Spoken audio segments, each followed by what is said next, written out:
मैं आज आपके लिए लेकर के आया हूँ विलोम शब्द अर्थात अपोजिट वर्ड्स। तो विलोम शब्द कहते किसे हैं?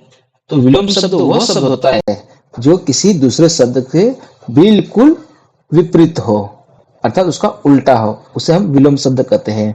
दूसरे शब्दों में हम ऐसे ही कह सकते हैं कि किसी दूसरे शब्द का बिल्कुल उल्टा अर्थ यानी विपरीत अर्थ ही विलोम शब्द कहलाता है।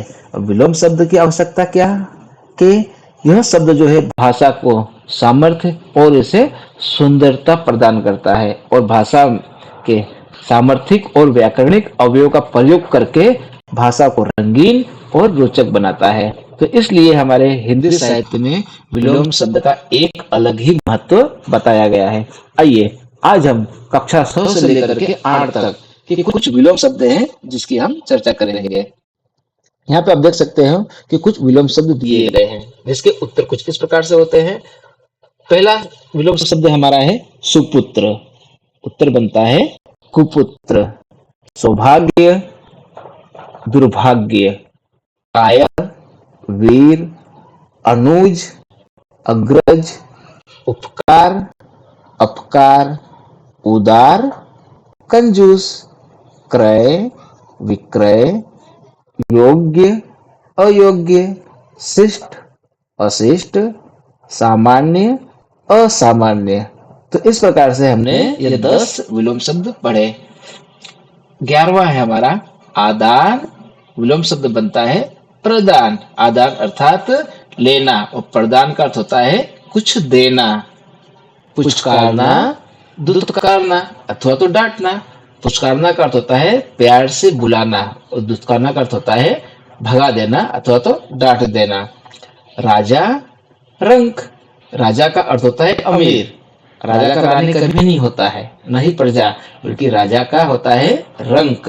रंक अर्थात गरीब। आगमन, प्रस्थान। आगमन का अर्थ होता है आना और प्रस्थान का अर्थ होता है जाना। सुगम, दुर्गम। सुगम का अर्थ होता है सरलता से और दुर्गम का अर्थ होता है बड़ी ही कठिनाई से प्राप्त होने वाली चीज। स्तुति, निंदा। प्रत्यक्ष, परोक्ष, चिंतित, निश्चिंत। आदि, अंत। और आदि का अर्थ हम देख सकते हैं प्रारंभ से, कहते हैं कि आदि काल से। तो आदि का अर्थ होता है शुरू और उसका अपोजिट होता है अंत। कृतज्ञ तो बनता है कृतज्ञ।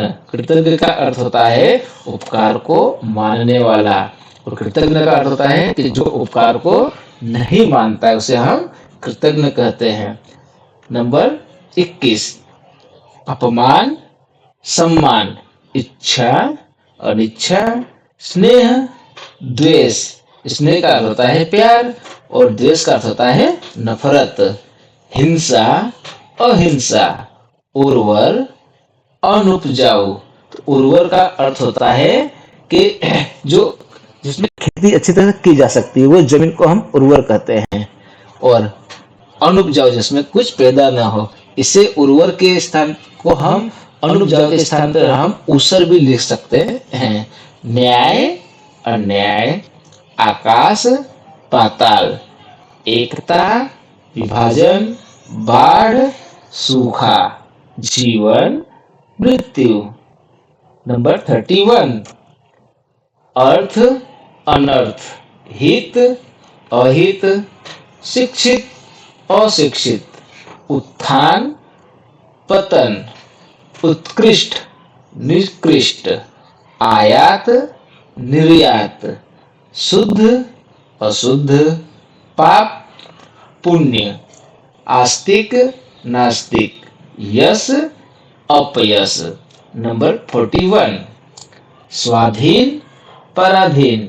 स्वाधीन का अर्थ होता है स्वतंत्र और पराधीन का अर्थ होता है गुलाम। सरल, जटिल, जटिल अर्थात कठिन।